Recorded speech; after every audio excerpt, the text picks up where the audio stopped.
ज्यादातर लोग सोचते हैं कि दौलत किसी बड़े मौके, बिग ब्रेक से मिलती है, लेकिन सच तो ये है कि ये उन छोटे छोटे उबाऊ कामों से आती है जिनके बारे में कोई बात नहीं करता। क्या आपने कभी ध्यान दिया है कि 40 और उससे ज्यादा उम्र के कुछ लोग कैसे आसानी से दौलत बना लेते हैं, जबकि उतनी ही कमाई करने वाले दूसरे लोग महीने के आखिर तक पैसे पैसे को मोहताज रहते हैं? ये अंतर किस्मत या विरासत का नहीं है, बल्कि ये उन कामों का है जो 1% लोग चुपचाप करते रहते हैं, जबकि 99% लोग जल्दबाजी में पैसे बनाने के तरीकों, फाइनेंशियल क्विक फिक्सेस के पीछे भागते रहते हैं।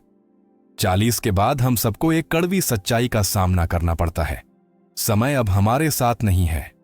जिन वित्तीय गलतियों से हम 25 की उम्र में उबर सकते थे, वे 45 की उम्र में स्थायी लगने लगती हैं। मेरे लिए जिसने सब कुछ बदल दिया, वो कोई बड़ी वित्तीय जीत या कोई असाधारण बुद्धिमानी नहीं थी, बल्कि ये समझ थी कि दौलत उन छोटी छोटी लगातार की जाने वाली आदतों से बनती है, जिन्हें ज्यादातर लोग बहुत छोटा समझकर नजरअंदाज कर देते हैं। अमीर लोग कुछ भी जटिल नहीं कर रहे हैं, वे बस साधारण कामों को लगातार और चुपचाप करते हैं, और यह तरीका काम करता है। इन 17 आदतों ने मेरी वित्तीय जिंदगी को तब बदल दिया जब मुझे लगा था कि शायद बहुत देर हो चुकी है। चाहे आप पिछड़ा हुआ महसूस कर रहे हों, दबाव में हों, या बस अपने पैसों के साथ और ज्यादा शांति चाहते हों, प्रो बफेट HQ का यह वीडियो आपके लिए है। इससे पहले कि हम आगे बढ़ें, कमेंट्स में "मैं वित्तीय स्वतंत्रता के लिए तैयार हूं" टाइप करें। यह छोटा सा कदम पूरी तरह से दिखाता है कि 1% लोगों को बाकी सबसे क्या अलग करता है। छोटी छोटी पहल करने की इच्छा जो समय के साथ बढ़ती जाती है, कंपाउंड होती है। आइए उन 17 छोटी आदतों को जानते हैं जिन्होंने चुपचाप मेरी दौलत बनाई और आपकी भी बना सकती है, अगर आप वो करने को तैयार हैं जो ज्यादातर लोग नहीं करते। आदत नंबर 1, मैं सबसे पहले खुद को भुगतान करता हूं, वो भी अपने आप ऑटोमेटिकली। ज्यादातर लोग दौलत बनाने का काम उल्टे तरीके से करते हैं। वे पहले बिल चुकाते हैं, फिर वादा करते हैं कि महीने के आखिर में जो बचेगा उसे बचाएंगे, लेकिन आमतौर पर कुछ नहीं बचता। पैसा उन खर्चों में उड़ जाता है जिन्हें हम ठीक से याद भी नहीं रख पाते। इसका समाधान ज्यादा इच्छा शक्ति या ज्यादा कमाई करने में नहीं है, बल्कि सिस्टम बदलने में है। अमीर लोग खर्च करने के बाद जो बचता है उसे नहीं बचाते, वे बचाने के बाद जो बचता है उसे खर्च करते हैं। प्राथमिकता का यह बदलाव सब कुछ बदल देता है। जैसे ही आपकी तनख्वाह आती है, अपने आप पैसे निवेश खातों में भेजने की व्यवस्था करने से दिमागी कशमकश, साइकोलॉजिकल बैटल खत्म हो जाती है। पैसा आपके खर्च करने के बारे में सोचने से पहले ही गायब हो जाता है। कल्पना कीजिए कि आप महीने में $5000 कमाते हैं और अपने आप $1000 बचत और निवेश में डाल देते हैं। यह बिना किसी अतिरिक्त प्रयास के सालाना $12000 होता है। 5 सालों में चक्रवृद्धि ब्याज के साथ यह आसानी से $60000 से ज्यादा हो जाएगा। यह रणनीति इसलिए काम करती है क्योंकि यह हमारे मनोविज्ञान का सम्मान करती है, उससे लड़ती नहीं। सकारात्मक व्यवहार को स्वचालित करके दौलत बनाना एक स्वाभाविक प्रक्रिया, डिफॉल्ट बन जाती है। सिस्टम सारा भारी काम करता है, आपका अनुशासन नहीं। यह तरीका बचत को लेकर कई लोगों को होने वाली लगातार चिंता को भी खत्म कर देता है।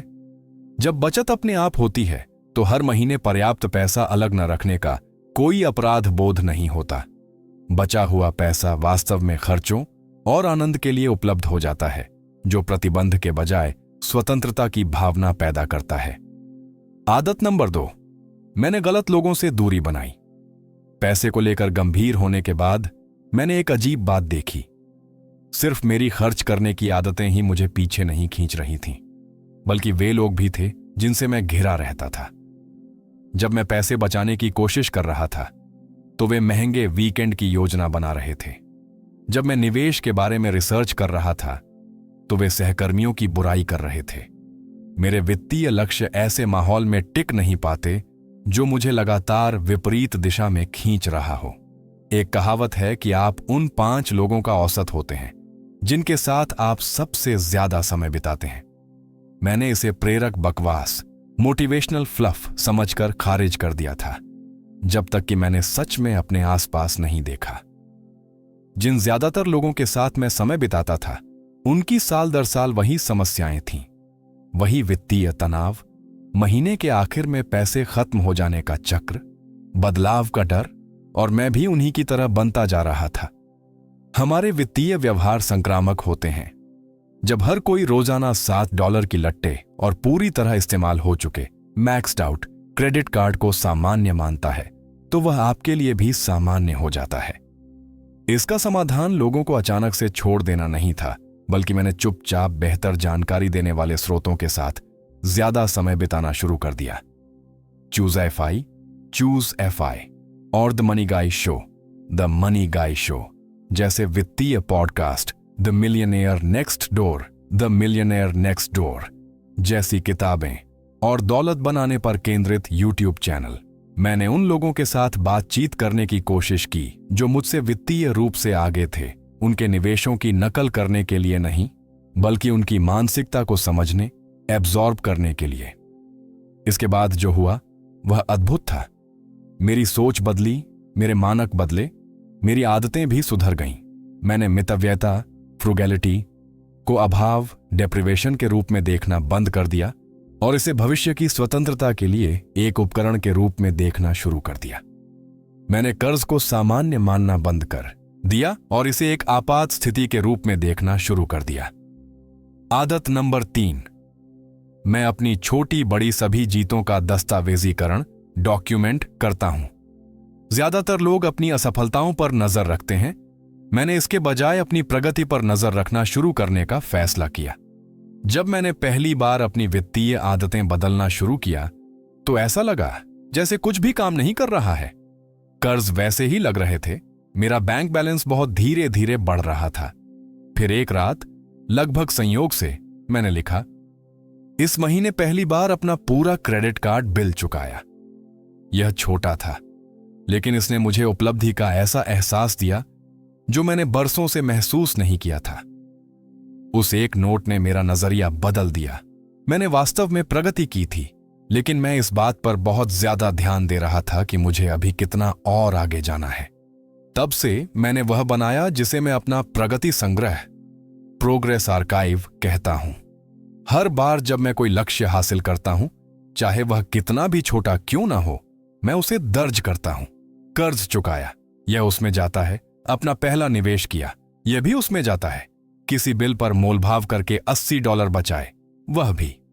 वित्तीय स्वतंत्रता की यात्रा धीमी और अक्सर दर्दनाक रूप से नीरस, साइलेंट होती है। अगर आप यह दर्ज नहीं करते कि क्या काम कर रहा है, तो आप भूल जाते हैं, और जब आप भूल जाते हैं तो आप प्रेरणा खो देते हैं। यह आदत जो करती है वह है आपके वित्तीय आत्मसम्मान, फाइनेंशियल सेल्फ एस्टीम का पुनर्निर्माण, एक समय में एक छोटे मील के पत्थर, माइलस्टोन के साथ। जब आप 10 छोटी जीतों को दर्ज देखते हैं, तो वह पैटर्न, पहचान, गति, मोमेंटम पैदा करती है। मैं इसे सरल रखता हूं, बस अपने फोन में तारीखों और उपलब्धियों के साथ एक नोट। प्रारूप मायने नहीं रखता, मायने यह रखता है कि आप अपनी प्रगति का ठोस सबूत, टेंजिबल एविडेंस तैयार करें। उन दिनों जब वित्तीय स्वतंत्रता असंभव लगती है, यह संग्रह आपको याद दिलाता है कि आप पहले ही कितनी दूर आ चुके हैं। आदत नंबर 4, मैं जानबूझकर रोजाना कृतज्ञता, ग्रैटिट्यूड का अभ्यास करता हूं। अपने बैंकिंग ऐप में मुझे प्रगति दिख रही थी, लेकिन फिर भी मैं अक्सर खालीपन महसूस करता था। जब मैंने पैसा बचाना, निवेश करना, कर्ज चुकाना शुरू किया, तो मुझे राहत महसूस होने की उम्मीद थी, लेकिन मेरे अंदर का एक हिस्सा अब भी खुद को तनावग्रस्त, चिंतित, यहां तक कि अधीर पाता था। तभी मुझे समझ आया, मैं अपने पैसे ठीक कर रहा था, लेकिन मैं अपने मन को प्रशिक्षित नहीं कर रहा था। एक दिन मैंने एक वाक्यांश सुना जिसने मुझे झकझोर दिया, कृतज्ञता कोई भावना नहीं है, यह एक मांसपेशी है। यह बात मुझे इसलिए लगी क्योंकि मैं कृतज्ञ महसूस करने का इंतजार कर रहा था, लेकिन मैंने कभी कृतज्ञता को आदत के तौर पर अभ्यास करने की कोशिश नहीं की थी। तो मैंने छोटी शुरुआत की। हर रात मैं 3 चीजें लिखता था जो उस दिन अच्छी हुई। कुछ भी बहुत बड़ा नहीं, जैसे काम पर तारीफ मिली, आज कोई चीज बिना सोचे समझे नहीं खरीदी, इंपल्स बाय, कार खराब नहीं हुई। सकारात्मक मनोविज्ञान, पॉजिटिव साइकोलॉजी के शोध से पता चलता है कि हमारे दिमाग में एक नकारात्मकता पूर्वाग्रह, नेगेटिविटी बायस होता है।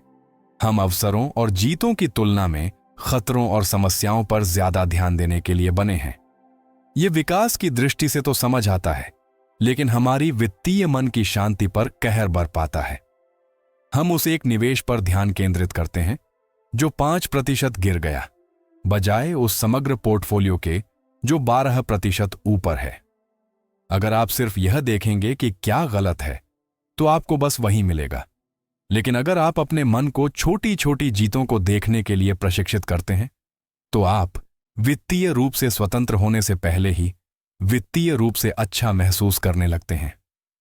यह जहरीली सकारात्मकता, टॉक्सिक पॉजिटिविटी या वास्तविक समस्याओं को नजरअंदाज करना नहीं है, बल्कि यह उन चीजों पर समान ध्यान देना है जो वास्तव में काम कर रही हैं। इस दैनिक अभ्यास ने वह बनाया जिसे मनोवैज्ञानिक रीएक्टिवेटिंग सिस्टम इफेक्ट कहते हैं। मैंने ज्यादा अवसर, ज्यादा छोटी जीतें और अपनी वित्तीय यात्रा के बारे में आश्वस्त महसूस करने के ज्यादा कारण देखना शुरू कर दिया। कृतज्ञता की आदत ने सीधे मेरे खाते में ज्यादा पैसे नहीं डाले, लेकिन इसने मुझे अपनी दूसरी दौलत बनाने वाली आदतों के साथ टिके रहने की भावनात्मक शक्ति, इमोशनल स्टैमिना दी। आदत नंबर 5, मैं अपने पैसे को स्वचालित, ऑटोमेट कर देता हूं ताकि मुझे इसके बारे में सोचना न पड़े। अपने वित्तीय जीवन को व्यवस्थित करने के बाद मुझे कुछ अप्रत्याशित एहसास हुआ।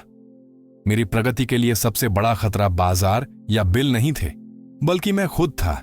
भूलने, टाल-मटोल, प्रोक्रेस्टिनेटिंग करने या छोटे छोटे दैनिक निर्णयों के माध्यम से खुद को नुकसान पहुंचाने, सैबोटेजिंग का सीधा सा तथ्य मेरी योजना को पटरी से उतार डीरेलिंग रहा था। बार बार अच्छे वित्तीय निर्णय लेने के लिए जितना लगता है उससे कहीं ज्यादा मानसिक ऊर्जा की आवश्यकता होती है। इसीलिए मैंने हर उस चीज को स्वचालित करने की आदत को पूरी तरह से अपना लिया जो मैं कर सकता था। आज मेरा पैसा आता है और बिना उंगली उठाए एक हिस्सा सीधे निवेश खातों में चला जाता है, दूसरा हिस्सा आपातकालीन बचत, इमरजेंसी सेविंग्स में निश्चित बिल डायरेक्ट डेबिट से भुगतान हो जाते हैं, और यहां तक कि मेरा मासिक धर्मार्थ दान, चैरिटेबल डोनेशन भी अपने आप चला जाता है। मैं याद रखने पर भरोसा नहीं करता, मैं प्रेरित महसूस होने तक इंतजार नहीं करता, यह बस हो जाता है। ड्यूक विश्वविद्यालय के एक अध्ययन में पाया गया कि हमारे 45% तक दैनिक कार्य सचेत निर्णयों के बजाय आदतन हैबिचुअल होते हैं। स्वचालन, ऑटोमेशन इस वास्तविकता का लाभ उठाता है ताकि यह सुनिश्चित हो सके कि आपकी वित्तीय सफलता दैनिक इच्छा शक्ति, विल पावर पर निर्भर न हो। स्वचालन सिर्फ सुविधा के बारे में नहीं है, यह आपकी प्रगति को आपके अपने आवेगों, इंपल्सेस से बचाने के बारे में है। यह भविष्य के उस आप के खिलाफ सुरक्षा है जो थका हुआ, तनावग्रस्त या प्रलोभित, टेम्पटेड हो सकता है।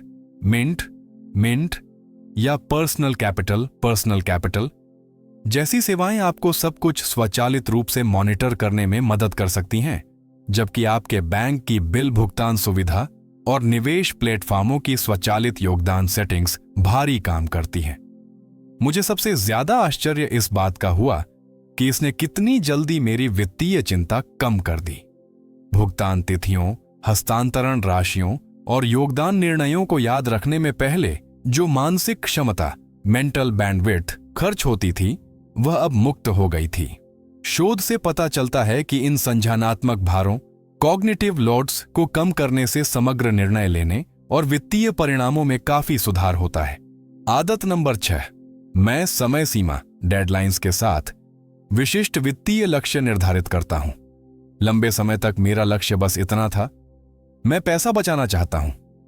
लेकिन अस्पष्ट, वेग लक्ष्यों के साथ एक समस्या है, वे कभी हकीकत नहीं बनते। मैं बचा रहा था, हां, लेकिन बिना दिशा के, बिना वास्तविक प्रेरणा के, बिना यह जाने कि मैं अच्छा कर रहा हूं या बुरा। फिर एक दिन मैंने एक वाक्यांश बदल दिया, मैं पैसा बचाना चाहता हूं से मैं दिसंबर 2026 तक अपने घर के डाउन पेमेंट के लिए $25,000 बचाना चाहता हूं। सरल लगता है है ना? लेकिन जब आप एक विशिष्ट संख्या और तारीख परिभाषित करते हैं तो दो चीजें होती हैं। आप एक इच्छा को एक योजना में बदल देते हैं और आप रास्ता स्पष्ट रूप से देखने लगते हैं। मेरे मामले में यह 36 महीनों में $25,000 हो गया, यानी लगभग $695 प्रति माह। इसने सब कुछ बदल दिया क्योंकि अब मुझे ठीक ठीक पता था कि महीने दर महीने क्या करना है, और इसने उस भावना को खत्म कर दिया कि मुझे नहीं पता कि मैं प्रगति कर रहा हूं या नहीं। अमेरिकन साइकोलॉजिकल एसोसिएशन के शोध से पुष्टि होती है कि विशिष्ट समयबद्ध लक्ष्यों के अस्पष्ट इरादों की तुलना में हासिल होने की संभावना 90% तक अधिक होती है। यह दृष्टिकोण किसी भी वित्तीय लक्ष्य के लिए काम करता है। कर्ज चुकाना। मैं अगले अक्टूबर तक अपने $8,400 के क्रेडिट कार्ड बैलेंस को खत्म करना चाहता हूं। जल्दी रिटायर होना। मैं जून तक अपने 4001 के योगदान को 15% तक बढ़ा रहा हूं। या नकद में कोई बड़ी खरीदारी करना।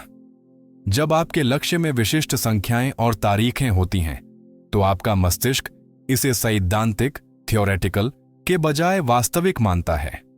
विशिष्टता वह भी बनाती है जिसे व्यवहार अर्थशास्त्री बिहेवियरल इकोनॉमिस्ट्स कार्यान्वयन इरादा इम्प्लीमेंटेशन इंटेंशन कहते हैं। जब आपने ठीक ठीक परिभाषित कर लिया हो कि वह कार्रवाई कैसी दिखेगी तो आपके ठोस कार्रवाई करने की संभावना बहुत अधिक होती है। मुझे और बचाना चाहिए जैसी सामान्य बात के बजाय आप सोचते हैं मुझे शुक्रवार को $695 ट्रांसफर करने की जरूरत है। पहले वाले को स्थगित करना आसान है, दूसरा एक विशिष्ट प्रतिबद्धता कमिटमेंट जैसा लगता है। आदत 7, मैं अपने खर्चों का ऑडिट सिर्फ 3 सरल श्रेणियों में करता हूं। आपको हर पैसे का हिसाब रखने की जरूरत नहीं है, लेकिन आपको यह जानने की जरूरत है कि यह कहां जा रहा है। जब मैंने पहली बार अपने पैसे को गंभीरता से लेना शुरू किया तो मैंने बहुत सारी श्रेणियों, चार्टों और सूचनाओं वाले जटिल ऐप्स का उपयोग करने की कोशिश की। नतीजा, मैंने 1 हफ्ते के भीतर सब कुछ छोड़ दिया। जब तक मैंने अपना खुद का तरीका नहीं बनाया। तरीका 3 श्रेणियां, सिर्फ 3। मेरा हर खर्चा इनमें से किसी एक में जाता है। 1, जरूरी, जैसे किराया, राशन पानी, बिजली पानी के बिल। 2, शौक या मनोरंजन, जैसे बाहर खाना, OTT सब्सक्रिप्शन, छोटी मोटी मौज मस्ती की चीजें। और 3, भविष्य यानी निवेश, नए कोर्स, सेहत, वो चीजें जो मुझे आगे बढ़ाती हैं। बस इतना ही सरल। जब मैंने इस ढांचे के साथ अपने खर्चों की समीक्षा शुरू की तो एक बात साफ हो गई। मैं बहुत कम गुंजाइश मार्जिन के साथ जी रहा था क्योंकि मनोरंजन भविष्य की जगह ले रहा था। और बात सब कुछ बंद करने की नहीं थी, बल्कि सोच समझकर संतुलन बनाने की थी। मैंने चाय कॉफी पीना जारी रखा, लेकिन फिजूल खर्ची कम कर दी। मैं अब भी कभी कभार बाहर खाना खाता रहा, लेकिन अब एक तय सीमा के साथ। ये आदत सख्त नियंत्रण के बारे में नहीं है, बल्कि जागरूकता के साथ आजादी के बारे में है। आज मैं यह मासिक समीक्षा लगभग 15 मिनट में किसी ऐप या एक साधारण एक्सेल शीट का उपयोग करके करता हूं। यह मुझे दिखाता है कि क्या मैं अपनी इच्छानुसार जी रहा हूं या बस बिना सोचे समझे ऑटो पायलट पर खर्च कर रहा हूं। रमित सेठी जैसे वित्तीय विशेषज्ञ इस तरह के सरल नजरिए की वकालत करते हैं क्योंकि यह टिकाऊ है, जबकि जटिल बजट अक्सर फेल हो जाते हैं। इस 3 श्रेणी प्रणाली को जो शक्तिशाली बनाता है वह है हर छोटी मोटी खरीदारी का हिसाब किताब रखने के बजाय खर्च के प्रकारों के बीच संबंध पर ध्यान केंद्रित करना। चंद रुपयों से ज्यादा जरूरी है कि किस मद में कितना प्रतिशत जा रहा है। क्या मैं अपने भविष्य पर पर्याप्त खर्च कर रहा हूं? क्या मनोरंजन बहुत ज्यादा जगह ले रहा है? ये बड़े सवाल पैसे पैसे बचाने के तनाव के बजाय सही मायनों में सुधार की ओर ले जाते हैं। आदत नंबर 8, मैं हर हफ्ते पैसे के बारे में एक नई चीज सीखता हूं। सालों तक पैसे के साथ मेरा रिश्ता गलतियां करके सीखने पर आधारित था। मैं नुकसान उठाने के बाद, ब्याज चुकाने के बाद, जल्दबाजी में गलतियां करने के बाद सीखता था। जब तक एक दिन मैंने सोचा, क्या हो अगर मैं पैसे को किस्मत नहीं बल्कि एक हुनर, स्किल मानूं? तभी एक सरल आदत का जन्म हुआ। हर हफ्ते मैं पैसे के बारे में एक नई चीज सीखता हूं, सिर्फ एक। यह किसी वेबसाइट से रिटायरमेंट प्लानिंग के बारे में एक लेख हो सकता है। द प्लेन बैगल जैसे किसी चैनल से रियल एस्टेट इन्वेस्टमेंट ट्रस्ट और ईआईटीएस के बारे में एक वीडियो, किसी पॉडकास्ट से वित्तीय व्यवहार के बारे में जानकारी, या मॉर्गन हाउसेल की धन का मनोविज्ञान जैसी किताबों का एक अध्याय। बस कुछ ऐसा होना चाहिए जो मेरी सोच का दायरा बढ़ाए। पहले मुझे लगा कि इसमें समय लगेगा, यह उबाऊ होगा, लेकिन सोशल मीडिया पर 30 मिनट बर्बाद करने के बजाय मैंने 30 मिनट अपने वित्तीय ज्ञान को मजबूत करने में लगाए और धीरे धीरे इसने मेरे फैसलों को सही दिशा दी। मैंने एक्सपेंस रेशियो और टैक्स लॉस हार्वेस्टिंग जैसे शब्दों को समझना शुरू कर दिया। मैंने बेहतर सवाल पूछने शुरू कर दिए। मैं ज्यादा आत्मविश्वासी महसूस करने लगा और सबसे अच्छी बात, मैंने महंगी गलतियों को होने से पहले ही टाल दिया। शोध से पता चलता है कि बेहतर वित्तीय ज्ञान वाले व्यक्ति अपने जीवन काल में 25% तक अधिक संपत्ति जमा करते हैं। इस आदत का चक्रवृद्धि प्रभाव अद्भुत था। जैसे चक्रवृद्धि ब्याज समय के साथ पैसे को तेजी से बढ़ाता है, वैसे ही चक्रवृद्धि ज्ञान समय के साथ निर्णय लेने की क्षमता को तेजी से बढ़ाता है। प्रत्येक नई अवधारणा पिछली अवधारणाओं से जुड़ती गई, जिससे समझ का एक जाल बन गया, जिसने मुझे वित्तीय गलत जानकारी और मार्केटिंग के दिखावे से काफी हद तक सुरक्षित कर दिया। लेकिन इसके काम करने के लिए मुझे खुद को उस चीज से बचाना था जो हर कोई महसूस करता है लेकिन कुछ ही स्वीकार करते हैं, लोगों की राय का डर। क्योंकि जैसे ही आप अपने पैसे के साथ कुछ अलग करना शुरू करते हैं, किसी न किसी के पास कहने को कुछ न कुछ जरूर होता है। आदत नंबर 9, मैंने अपने पैसे के बारे में दूसरों की राय की परवाह करना छोड़ दिया। पहले जब भी मैं अपने पैसे के साथ कुछ अलग करता था तो मेरे मन में वह आवाज आती थी, क्या वे सोचेंगे कि मैं कंजूस हो रहा हूं? क्या मैं असुरक्षित लग रहा हूं क्योंकि मैं पहले की तरह खर्च नहीं कर रहा? और कभी कभी यह सिर्फ मेरे मन की आवाज नहीं होती थी, यह वास्तविक होता था। वह दोस्त जिसने टिप्पणी की जब मैंने किसी महंगी ट्रिप के लिए मना किया, वह रिश्तेदार जिसने मजाक उड़ाया क्योंकि मैं एक पुरानी गाड़ी चलाता हूं, वह सहकर्मी जिसे यह अजीब लगा कि मैं घर से दोपहर का खाना लाता हूं, जब तक एक दिन एक साधारण सवाल ने सब कुछ बदल नहीं दिया। यह व्यक्ति जो मेरी आलोचना कर रहा है, क्या वह मेरे बुढ़ापे में मेरे बिल चुकाएगा? और जवाब जाहिर है नहीं था। तभी मुझे समझ आया, दूसरों की राय बिलों का भुगतान नहीं करती, वे आजादी की गारंटी नहीं देती, वे केवल तरक्की में देरी करती हैं। सच तो यह है कि ज्यादातर लोग इस चिंता में जीते हैं कि दूसरे क्या सोचेंगे, और यह उन्हें उसी वित्तीय चक्र में फंसाए रखता है। जब आप अमीर दिखने की कोशिश करना बंद कर देते हैं और वास्तव में अच्छा जीवन जीना शुरू कर देते हैं, तो सब कुछ बदल जाता है। वित्तीय मनोवैज्ञानिक डॉ. ब्रैड क्लॉन्ट्स इसे वित्तीय टर्निंग पॉइंट्स कहते हैं। वे क्षण जब हम सामाजिक दिखावे और वित्तीय समझदारी के बीच चयन करते हैं। यह मानसिक बदलाव अविश्वसनीय रूप से सुकून देने वाला था। मुझे एहसास हुआ कि सच्ची वित्तीय आत्मविश्वास महंगी चीजें दिखाना नहीं है, बल्कि अपने वास्तविक मूल्यों और लक्ष्यों के हिसाब से फैसले लेना है। द मिलियनेयर नेक्स्ट डोर में थॉमस स्टैनली के शोध से पता चला है कि अधिकांश असली अमीर लोग अपनी आय की तुलना में दिखावटी चीजों पर बहुत कम खर्च करते हैं। वे सामाजिक दिखावे पर वित्तीय सुरक्षा को प्राथमिकता देते हैं। आज मुझे किसी को कुछ भी साबित करने की जरूरत नहीं है। मेरा बैंक बैलेंस, मेरी मन की शांति और मेरी आजादी खुद बोलती है। और दिलचस्प बात यह है कि जैसे जैसे मैं अपने वित्तीय फैसलों में अधिक आत्मविश्वासी होता गया, मैंने उन लोगों को आकर्षित किया जो इस नजरिए का सम्मान करते थे, न कि उसका मजाक उड़ाते थे।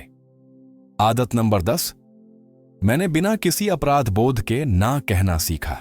लंबे समय तक मैं हर चीज के लिए हां कहता रहा। दावतें, मदद, मीटिंग, छोटे मोटे दूसरे काम।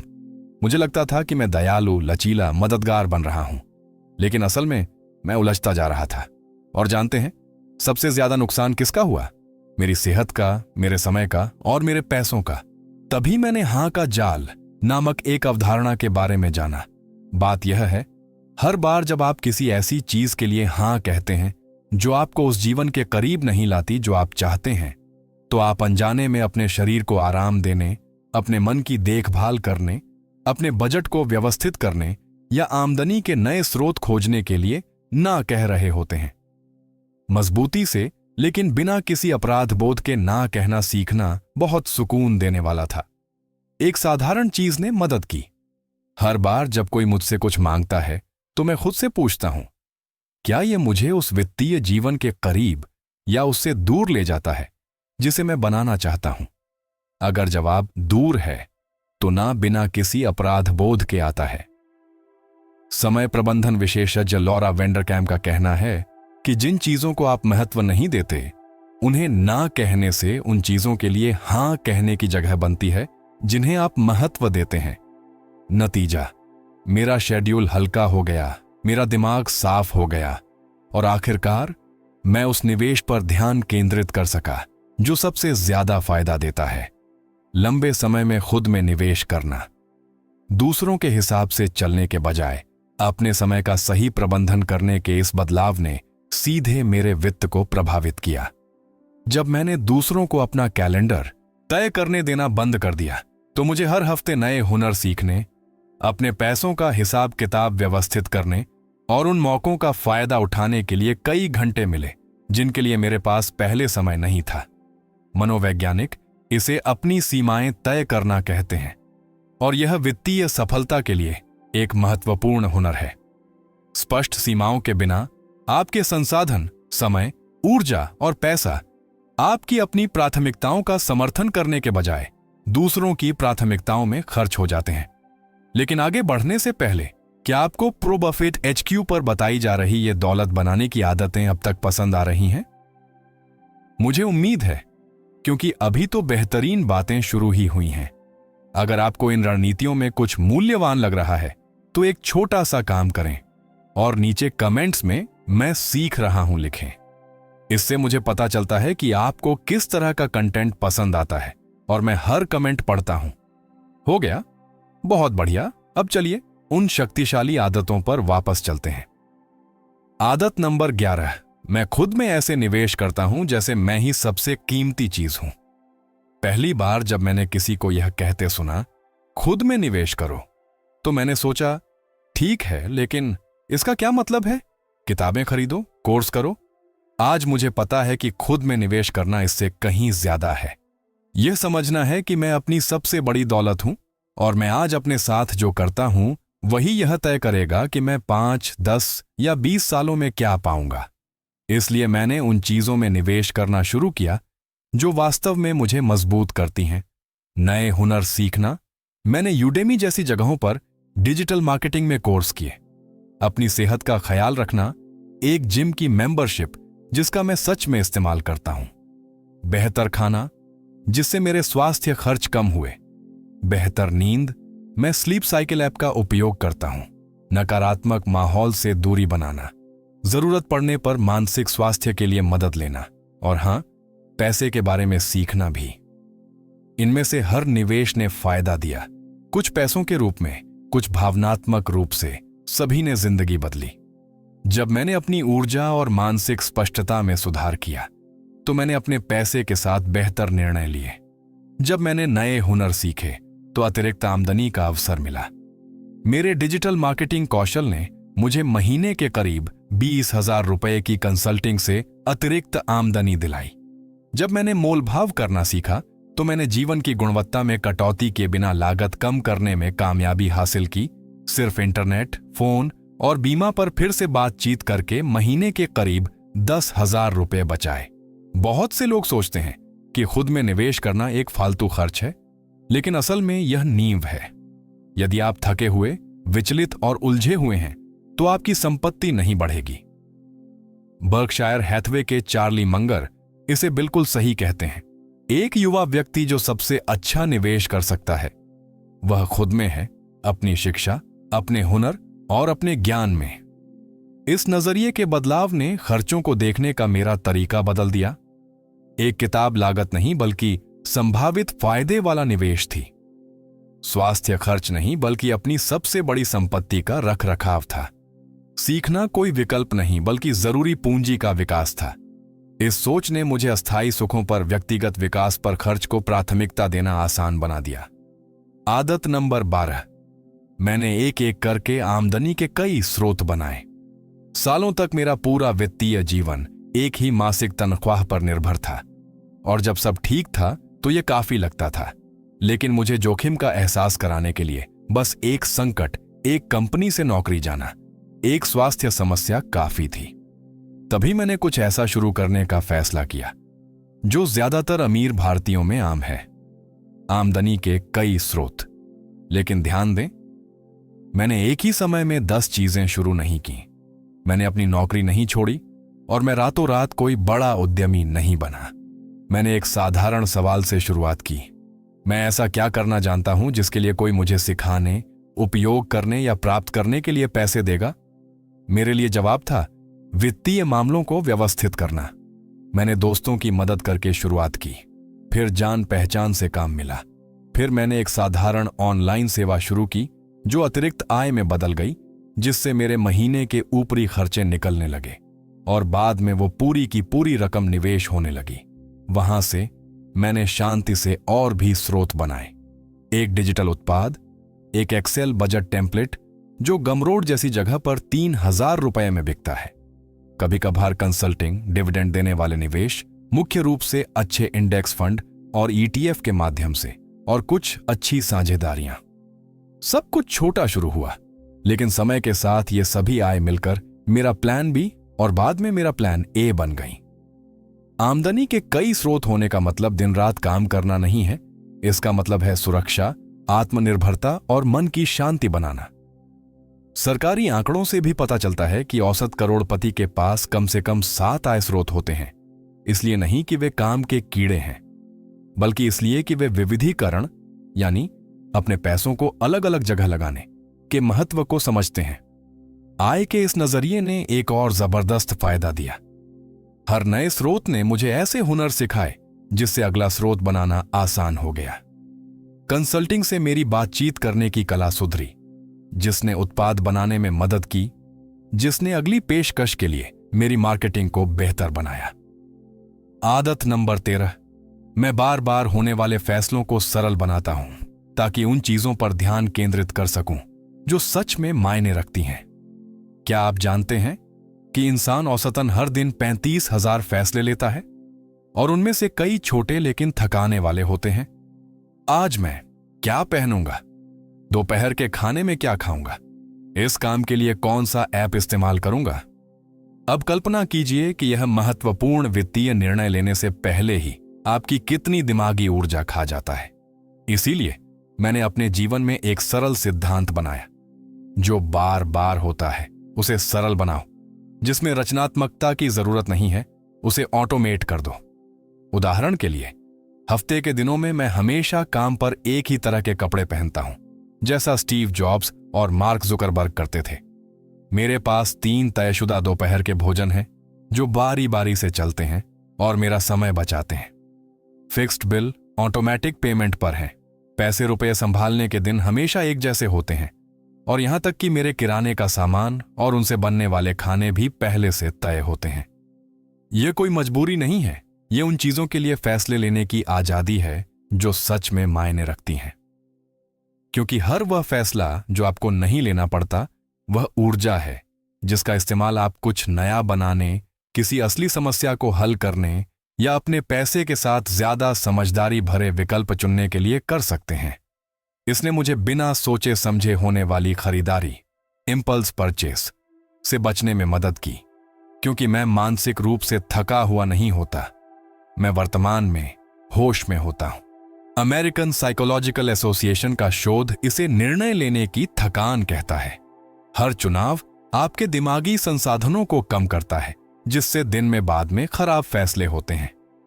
कम महत्व वाले फैसलों को खत्म या ऑटोमेट करके आप ज्यादा महत्व वाले फैसलों के लिए अपनी दिमागी ताकत बचाते हैं। रात 8 बजे वह 20,000 रुपए की बिना सोचे समझे खरीदारी अक्सर इसलिए होती है क्योंकि आपने पूरे दिन हजारों छोटे छोटे फैसले लिए हैं और आपके पास कोई इच्छा शक्ति नहीं बची है। मैं रविवार को हफ्ते भर का खाना तैयार करने, सुबह की एक तय दिनचर्या बनाने और बार बार होने वाले कामों के लिए टेम्पलेट बनाने जैसी सरल प्रणालियों का उपयोग करता हूं। ये छोटी छोटी चीजें मिलकर बड़ा फर्क डालती हैं। एक अध्ययन में पाया गया कि सिर्फ 3 छोटे दैनिक फैसलों को खत्म करने से प्रतिभागियों को औसतन 40 मिनट प्रतिदिन की बचत हुई और उनके विकल्पों से उनकी संतुष्टि में काफी सुधार हुआ। आदत नंबर 14, मैं सिर्फ जान पहचान बढ़ाने के लिए नहीं बल्कि सोच समझकर नेटवर्क बनाता हूं। लंबे समय तक मुझे लगता था कि नेटवर्किंग सिर्फ बिजनेस कार्ड बांटना या कार्यक्रमों में हाथ मिलाना है, लेकिन 40 के बाद मुझे कुछ गहरा एहसास हुआ। आप अपने संपर्कों की रफ्तार से आगे बढ़ते हैं और यह बात पैसे के मामले में तो खास तौर पर लागू होती है। मुख्य बात यह है कि मैंने इत्तेफाक से दिलचस्प लोगों से मिलने का इंतजार करना बंद कर दिया और जानबूझकर उन लोगों की तलाश शुरू कर दी जो मुझे प्रेरित करते थे। वे लोग जो विकास की बातें करते थे, अपनी सीख साझा करते थे, जिनके स्पष्ट लक्ष्य थे और जो बिना किसी लाग लपेट के असली अनुभव साझा करने के लिए तैयार थे। लेकिन यह सिर्फ उनके करीब जाने के बारे में नहीं था। मैंने बातचीत में कुछ मूल्यवान योगदान देना सीखा। क्या आप मेरी मदद कर सकते हैं? पूछने के बजाय मैंने पूछना शुरू किया, मैं आपके लिए कैसे उपयोगी हो सकता हूं? इसने खेल बदल दिया, क्योंकि अच्छे लोग उनका सम्मान करते हैं जो मिलकर खेलते हैं, न कि उनका जो सिर्फ लेना चाहते हैं। नेटवर्किंग विशेषज्ञ कीट फराजी इसे पहले दो फिर पाओ का सिद्धांत कहते हैं और यह रिश्तों को लेन देन वाले से सहयोगी बना देता है। इस आदत की बदौलत मैंने अप्रत्याशित साझेदारियां की, आमदनी के नए रास्ते खोजे और सबसे महत्वपूर्ण आत्मविश्वास हासिल किया। जब आप बड़े सोचने वाले लोगों के साथ चलते हैं तो फिर से छोटा सोचना मुश्किल हो जाता है। मैं स्थानीय निवेश क्लब और बोगलहेड्स जैसे ऑनलाइन समुदायों जैसे समूहों में शामिल हुआ, जहां समान विचारधारा वाले लोग वित्तीय रणनीतियों पर खुलकर चर्चा करते हैं। इस जानबूझकर की गई नेटवर्किंग ने वह बनाया जिसे समाजशास्त्री कमजोर संबंध कहते हैं। आपके तत्काल दायरे के बाहर के संबंध जो अक्सर सबसे मूल्यवान अवसर और जानकारी प्रदान करते हैं। हार्वर्ड बिजनेस रिव्यू के एक अध्ययन में पाया गया कि 80% तक नए अवसर करीबी दोस्तों से नहीं बल्कि इन विस्तारित नेटवर्क कनेक्शनों से आते हैं। आदत नंबर 15, मैं तैयार महसूस होने से पहले ही कदम उठाता हूं। अगर कोई एक चीज है जिसने मुझे सालों तक आर्थिक रूप से पीछे रखा तो वह थी तैयार महसूस होने का इंतजार करना। मैं कहता था, जब मैं सब कुछ समझ जाऊंगा तब निवेश करूंगा, जब ज्यादा पैसे होंगे तब और बचत शुरू करूंगा, जब मुझे पक्का यकीन हो जाएगा कि यह काम करेगा तब अपना कुछ शुरू करूंगा। लेकिन सच तो यह है कि वह सही पल कभी नहीं आया, जब तक एक दिन मुझे एहसास नहीं हुआ कि मेरे जीवन में लगभग हर वह चीज जो सफल हुई, मैंने यह जाने बिना शुरू की थी कि इसका अंजाम क्या होगा। मैंने सोचा, मैंने अपनी पहली नौकरी पाने के लिए सब कुछ जानने का इंतजार नहीं किया। मैंने माता पिता बनने के लिए 100% तैयार होने का इंतजार नहीं किया। मैंने गाड़ी चलाने में माहिर होने का इंतजार नहीं किया, तो पैसा अलग क्यों होगा? इसलिए मैंने एक नया नियम अपनाया। अगर कुछ महत्वपूर्ण है और मुझे बुनियादी बातें पता हैं, तो मैं शुरू करता हूं, डर के साथ भी, शक के साथ भी, धीरे धीरे ही सही। इसी तरह मैंने अपना पहला निवेश खाता, एक अच्छा total stock market index fund खोला, अपना पहला ऑनलाइन प्रोजेक्ट शुरू किया, अपना पहला कॉन्ट्रैक्ट पक्का किया और आमदनी का एक नया स्रोत शुरू किया। भले ही मुझे नहीं पता था कि यह चलेगा या नहीं। क्या यह कभी कभी गलत होता है? बिल्कुल। लेकिन हर गलती ने मुझे किसी भी किताब से ज्यादा सिखाया।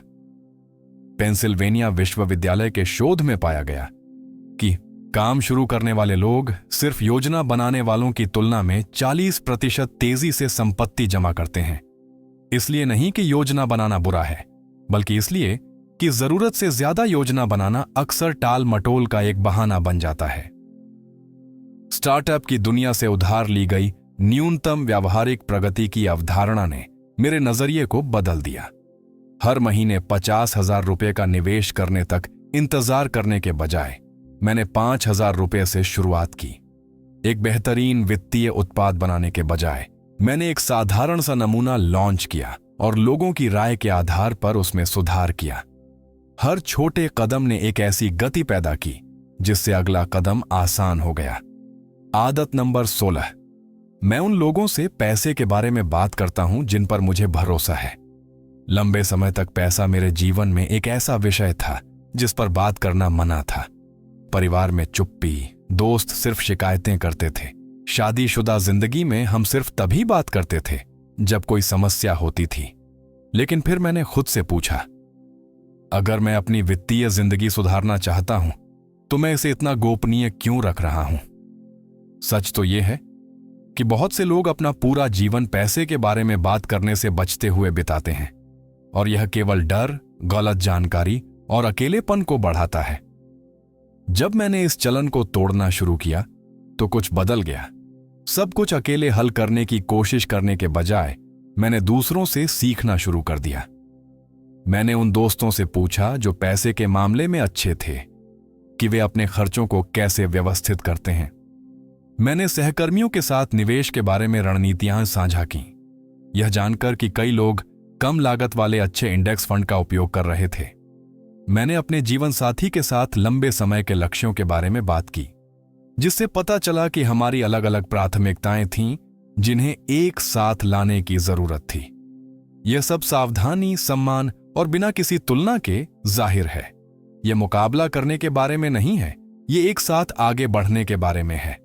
इन बातचीत ने मुझे नए विचार दिए, ऐसे नजरिए दिए जो मेरे पास नहीं थे, और यह भावना दी कि मैं अकेला नहीं लड़ रहा हूं। फाइनेंशियल थेरेपी एसोसिएशन के शोध से पता चलता है कि नियमित स्वस्थ पैसे की बातचीत वित्तीय चिंता को 70% तक कम करती है और निर्णय की गुणवत्ता में काफी सुधार करती है। आज मेरे पास एक छोटा लेकिन मूल्यवान समूह है जिसके साथ मैं स्पष्टता, ईमानदारी और बिना शर्म के पैसे के बारे में बात कर सकता हूं। और ईमानदारी से कहूं तो यह बहुत सुकून देने वाला है। वित्तीय मनोवैज्ञानिक डॉ. ब्रैड क्लॉन्ट्स इन पैसे पर बातचीत को विरासत में मिले पैसे के उन पैटर्न को तोड़ने के लिए जरूरी मानते हैं जो आपकी दौलत बनाने की क्षमता को सीमित कर सकते हैं। आदत नंबर 17, मैं हर महीने सिर्फ 1% प्रगति पर ध्यान केंद्रित करता हूं। पहले मैं 3 महीने में अपनी पूरी वित्तीय जिंदगी को पटरी पर लाना चाहता था। मैं कर्ज चुकाना, पैसा बचाना, निवेश करना, ज्यादा कमाना और फिर भी घूमने फिरने के लिए पर्याप्त बचाना चाहता था, और जाहिर है सब एक ही समय में। नतीजा, निराशा, थकान और कुछ भी न कर पाने की स्थिति।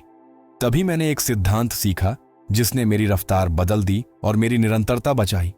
प्रति माह 1% की आदत। विचार सरल है, हर महीने में अपनी वित्तीय जिंदगी को सिर्फ 1% बेहतर बनाने की कोशिश करता हूं। यह मेरे निवेश की रकम में 1% की बढ़ोतरी हो सकती है। किसी ऐसे खर्च को कम करना जो अब जरूरी नहीं लगता, एक नई रणनीति सीखना, किसी खर्च की श्रेणी को व्यवस्थित करना, या किसी ऐसी सेवा को बेहतर बनाना जिसके लिए मैं भुगतान कर रहा हूं। छोटा लगता है, लेकिन इस छोटे में एक महाशक्ति है। यह टिकाऊ है। इसके लिए जबरदस्त इच्छा शक्ति की जरूरत नहीं होती, इसके लिए बड़े बदलावों की जरूरत नहीं होती, और इसी वजह से आप इसे बनाए रख सकते हैं। और जब आप इसे बनाए रखते हैं तो नतीजे दिखने लगते हैं। 6 महीनों में आप एक ऐसे स्तर पर पहुंच जाते हैं जो पहले नामुमकिन लगता था। बिना तनाव के, बिना अपराध बोध के और बिना किसी भावनात्मक बोझ के। यह नजरिया विज्ञान द्वारा समर्थित है। जेम्स क्लियर अपनी किताब एटॉमिक हैबिट्स में बताते हैं कि सिर्फ 1% के सुधार रोजाना नजर नहीं आते, लेकिन समय के साथ मिलकर बड़े बदलाव लाते हैं। गणित भी यही कहता है। रोजाना 1% सुधार 1 साल में लगभग 38 गुना सुधार में बदल जाता है। जबकि मैं दैनिक सुधार के बजाय मासिक पर ध्यान केंद्रित करता हूं, सिद्धांत वही रहता है। इस आदत को जो इतना शक्तिशाली बनाता है वह है इसकी मनोवैज्ञानिक पहुंच। जब बाजार गिरते हैं या अप्रत्याशित खर्चे आते हैं तो सब कुछ या कुछ नहीं वाला रवैया अक्सर ढह जाता है। लेकिन 1% की मानसिकता इन चुनौतियों को विनाशकारी विफलताओं के बजाय अस्थायी बाधाओं के रूप में देखती है। यह जुझारूपन शायद दौलत बनाने का सबसे कम आंका गया गुण है। मैं एक साधारण एक्सेल शीट में अपने मासिक 1% सुधारों को लिखता हूं। हर छोटा कदम पेड़ पर बनने वाले छल्लों की तरह समय के साथ हुई प्रगति को दिखाता है। कुछ महीने यह वित्तीय ज्ञान होता है, कुछ महीने खर्च में कमी और कुछ महीने आमदनी में बढ़ोतरी। इन छोटे सुधारों का मिला जुला असर ही वह है जो अमीर लोग समझते हैं और जिसे दूसरे नजरअंदाज कर देते हैं। और यह थी 17 आदतों में से आखिरी। इनमें से कोई भी जादुई नहीं है, कोई भी आपको रातों रात अमीर नहीं बनाएगा। लेकिन अगर आप इन आदतों को लगन से अपनाते हैं तो वे कुछ ज्यादा कीमती चीज बनाएंगी। स्थिरता, आजादी और आपके पैसे के साथ मन की शांति। ज्यादातर लोग सोचते हैं कि दौलत किसी बड़े मौके से आती है, एक लकी ब्रेक, एक बड़ी तरक्की, एकदम सही निवेश। लेकिन मेरे अनुभव में ये इनमें से कुछ भी नहीं था। ये छोटी चीजें थीं, चुपचाप की गई चीजें थीं, जो बार बार की गईं। याद रखें, आपको सभी 17 आदतों को एक साथ लागू करने की जरूरत नहीं है। प्रो बफे HQ पर बताई गई किसी एक से शुरुआत करें, उसमें महारत हासिल करें, फिर दूसरी जोड़ें। धीरे धीरे लेकिन निश्चित रूप से आप एक ऐसी वित्तीय नींव बनाएंगे जो आपने कभी सोची भी नहीं होगी, उससे कहीं ज्यादा मजबूत होगी। अब मेरा आपसे एक सवाल है, 1 से 10 के पैमाने पर ये दौलत बनाने की आदतें आपके लिए कितनी फायदेमंद थीं? आप सबसे पहले किसे लागू करना शुरू करेंगे? अपनी रेटिंग और पसंद कमेंट्स में लिखें। मैं हर एक कमेंट पढ़ता हूं और यह देखना पसंद करता हूं कि कौन सी आदतें लोगों को सबसे ज्यादा पसंद आती हैं। आपका कमेंट दूसरों को भी यह जानकारी खोजने में मदद करता है जिन्हें इसकी जरूरत हो सकती है।